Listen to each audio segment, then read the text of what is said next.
There we go. Hello, everybody. Welcome to another Chessbait Drivecast. I can't believe I'm still doing these. We have a passenger today. I can't believe I have another guest. Would you like to introduce yourself? Yes, I am EpicCrossover. I do YouTube as well, and not as much as Cheese does, but I still do it frequently as sometimes. Obviously, as long as I remember, all the links, all the social stuff in the description below. If I forgot, I'll probably end up commenting it and pinning it instead. I'll remind everyone at the end of the video again. Anyways, let's actually get into the topic of the video, which is, you wanted to talk about the world of Nintendo. Basically just Nintendo moving forward, like introducing new things. They recently had announced the Switch OLED model, which I'm not sure it's an improvement, in my opinion, because I never yeah. Yeah, I never know how to feel about like Nintendo consoles because like obviously there's the Switch, the iconic one, even though it has a bunch of Joy-Cons that drift, you know, it's well known. But like their entire set of like DS's and like Game Boys has always been confusing. Yeah, I would agree with you on that. And there's also some consoles that don't seem to hit the point exactly, because obviously the Wii did that back in the the late 2000s. Oh yeah. But the Wii U just did not do any of that. Like I feel bad for the Wii U because like on one hand the actual hardware itself is really good. Like it's got really good. It's like it got all the good But, parts. it was an improvement, but it wasn't a good improvement that people were expecting. Yeah, it's like you can go from a Windows 7 to a Windows 8. Sure, it's faster and like it has more stuff, but that doesn't necessarily mean it's better than the previous thing. Yeah, I agree with you on that. And like I know plenty of people. I've already had like plenty of arguments about this, about like whether the Wii or the Wii U was better. And like yes, the Wii U is like obviously a better console in terms of like performance because you know if it comes out a few years later, you gotta hope it actually performs better. Yeah, for sure. And based on like how well it did to the market, the Wii hit the expectations. Motion controls were like a new thing. The Wii U, it only included something one thing different. They still included some things that are from the previous version, so it just didn't really hit the market so well because they thought it was just like something that you would add to the Wii. Yeah. But going back to the OLED model that you were talking about, to be honest, I haven't really heard anything about it except for the fact that nobody really cares. It's basically like a different screen. There's like a bigger stand, which I don't understand why that would be needed because the first one we have, like the regular Switch, has a proper stand. It falls over so quick, so easily. It's not a bad stand because it's really simple and it's easy to use, but at the same time, it's really frustrating. Yeah. And the OLED model has the entire width of the Switch has the entire stand in the back. So I wouldn't really waste my time using this model because obviously I already have the other the normal Switch. So it just seems unnecessary to me. It kind of reminds me of the jump between like the DSi and the DSi XL. It's like the DSi XL obviously is the better platform, and you know it improves a lot of things. But if you already have the DSi, it doesn't change enough for you to get the newer console. Yeah, that's basically what it is for most of Nintendo's consoles. Because whenever they improve something, no one really wants to use it. They just want to use the original version, unless they actually want to see it's oh, wait, I never bought this before. This version looks better. Then I can buy it. I mean, and it was a bigger a smaller a cheaper price or a little bit more expensive price. And, they want to invest their time in that. If they're a collector, they're something else like that. Yeah.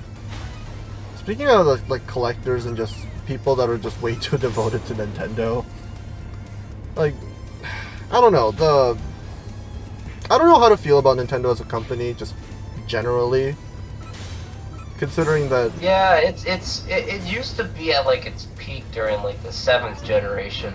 But then when you come into this generation, it was increasing for a while, and, like, back in 2017, 2018. 2019, it was just, like, it was, like, a steady line, and then, like, right now, it's, like, slowly decreasing. I feel like they kind of just stagnated. It's kind of sad. They're trying to keep the Switch like for at least like 6 years, which makes sense. I mean, yeah, it's. I don't think it's the Switch's fault Nintendo's doing so poorly. I think it's just, to be honest, I think it's just it's their business practices that's just been pretty shady. Yeah, their market ideas are definitely not hitting the point for consumers to use. And the thing is, like, even though half of like the consumers don't like what Nintendo is doing, Nintendo's not going to bother anyways, just because they know they're too big. I mean, it's not that they're too big to fail, but it's just they have too many loyal people that if they shell out whatever they want to, they can fail 100 times and still be fine. I mean, the market they really hit most of the time is Japan, because that's where their company's like headquartered and stuff. Oh yeah, definitely. So I understand why they're trying to get things out for Japan and have them have a better experience. It's just that they really need a bit more from the North American side. It's not even just North America. Like North America and Europe, like they still have a lot of differences, but they still align in like mostly the same way. Like we're still waiting for Mother 3 to be properly ported to the Switch. Is it Mother 3? I can't remember. There's a bunch of things that are just trying to be ported. Like you talk about stuff from Nintendo, then you look at the things for Switch, and they had that like Super Mario anniversary thing where for like 3D All-Stars, it was like it basically stopped selling like around March, like the end of March. Oh yeah, I don't get that. It's because the whole stupid thing about the 35-year anniversary Mario thing is like they got rid of Mario 35 on March 31st. You know, what's it called, the Battle Royale game where people can go against each other playing Super Mario Bros. Like I thought that was a really neat concept in a time where Battle Royales were getting just a little too inflated. Yeah, they were trying to like get onto that trend and be like, oh yeah, this is gonna be very cool for our audience to experience. And yet, when most people look at it, it's just like a game that you just play once, and then either you play it again and again and again, or you just don't play it again. Just like it was a really good concept in theory. It's just nobody really, like, everybody's played Super Mario Bros. So many times that unless if you're a genuine like speedrunner or someone who just loves that game to death, you're not gonna play Mario 35 again. Yeah, you're just gonna move on from it and play a game that fits your experience. Like even just games in the older franchise, like older franchises, like dating all the way back to the NES. Like you would want to play like games that you have really invested your time in. It's just that when you introduce something like Super Mario Bros. 35, it's just kind of like, I don't know about this one. The thing is, I can't tell like which group depends on like the past of Nintendo more, like Nintendo itself or their fan base, because Nintendo has kind of just been forced by their fans to make certain games, and a lot of the games that they're forced to make has either not performed well or just not received well. Like for example, the Diamond and Pearl remakes, I'm willing to bet that it's not that they didn't want to do it, it's just I feel like they were a little rushed to get it done. Yeah, I would say that for a bunch of other franchises as well. Like, you had, like, you basically saying, like, for Splatoon 3, for example, that was a good release point because they actually had time to, like, to tell more about the story later. Just whenever you rush something, like, too quickly, you, like disclude something out. Like, I understand for ports, like, if you port, for example, Miitopia from 3DS to the Switch, I understand that. But I don't understand when you have a very smaller release like Super Mario 3D All-Stars, which was announced September 4th and then released 2 weeks later. And the funny thing is, most people that love those games probably either grew up with the Wii and GameCube, or just have the know-how to end up just using emulators anyways. So like, at that point, you're just kind of wondering like what it's probably just for convenience's sake, and even at that, you can play Dolphin and Project 64 without Wi-Fi.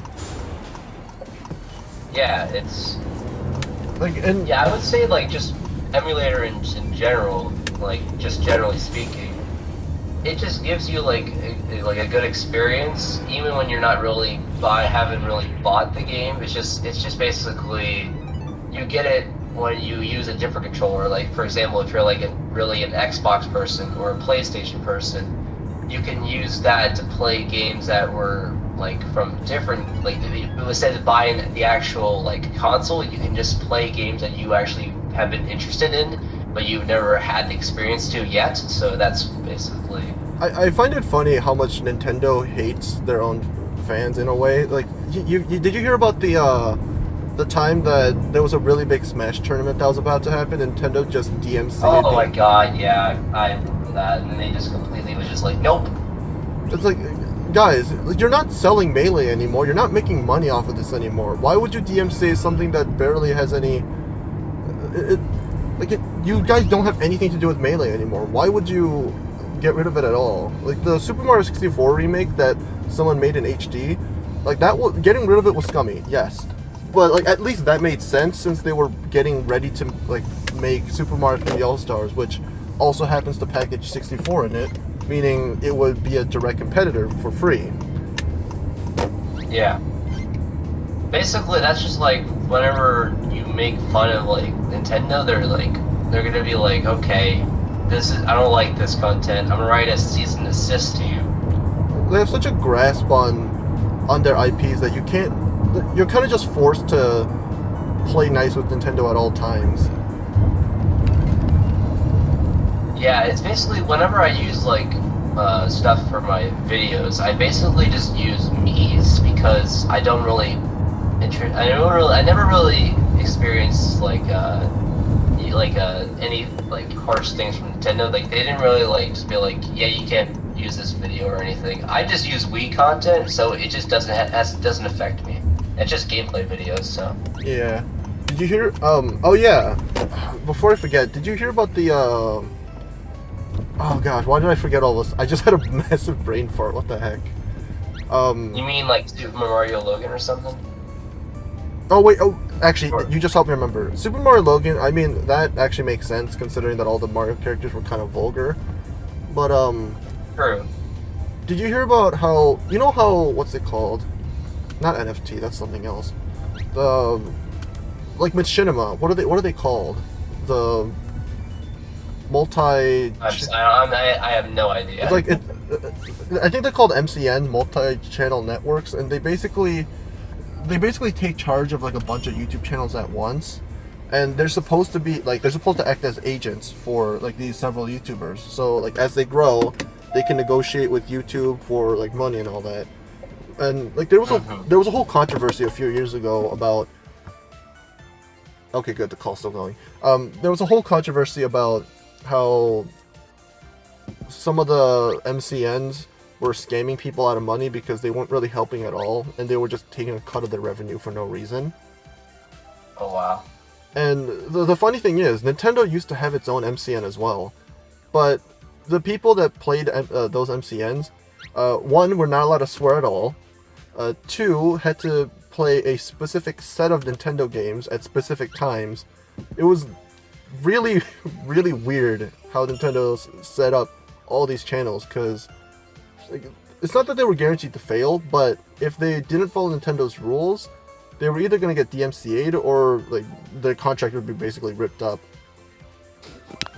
See, that's where it's just like I don't understand why Nintendo's like doing that kind of things. It just doesn't really make sense, because whenever like for example like the NFT stuff, I just don't see the point of it, because like for example, if it's like something that's like really like you just like they kind of like attack your company, then I understand that.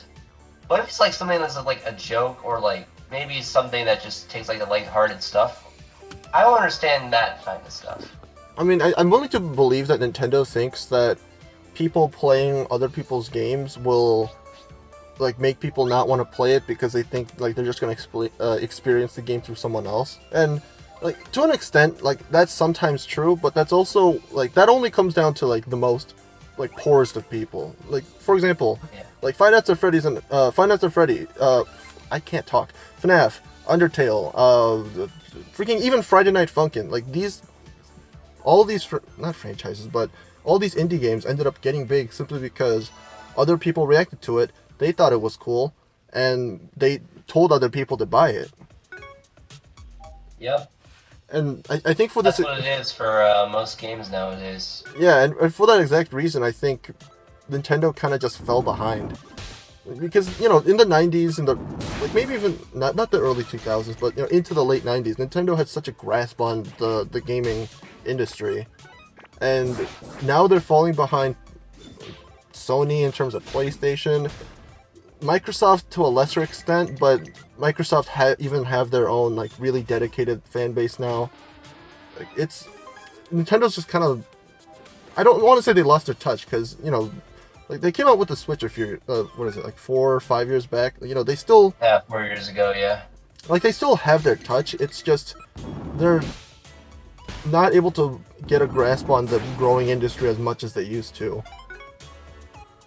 Yeah, see, that's the thing. For PlayStation, like, you get, like, the stuff, like, they improve their console, they improve, what their things are capable of, like, graphic-wise, and, like, some other things like that. Then you have Xbox, who just, like, basically reaches out to, like, people who just want to have, like, that type of experience on, like just... like either like you're like original fan or like you're like a new fan just like want to get into gaming and stuff. Yeah.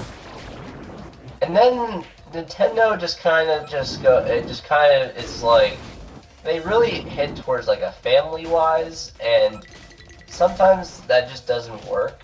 Like just like to some games. It's ironic. It's like they're going for like a family friendly audience, but they also happen to attract like some of the least family-friendly people at the same time. Like both Melee and Mario Kart Wii are hyper-competitive, all because you know it was supposed to be a fan game, but Nintendo didn't correct for certain things, and now certain mistakes are being abused in those games for actual professional competitions. Yeah. I don't know. It just they need to do like something that can actually like. How would I say this in like speaking wise? I probably would say they just need to. I think they just need to change just something up and like try to appeal to different audiences. Yeah, like I feel like they just kind of have to accept that the audience that they have is kind of what they're working with, and a lot of I mean, especially since like most young people, I hate to say this, they're probably going to Fortnite instead of Mario 35. Like yeah, that's basically just like I'm not a big fan of Fortnite, but I don't want to like drive people insane when I say this. I just think Mario 35 was better than what Fortnite has been given, because Fortnite had basically gone viral, and now it's just like you stick with the game and then you basically play it, and it's basically just a bunch of kids just wanting to get into like gaming at like a very young age. It just makes no sense. Yeah, and like most kids are probably gonna end up going to like mobile games anyways if they wanted to entertain themselves, and it's just kind of sad.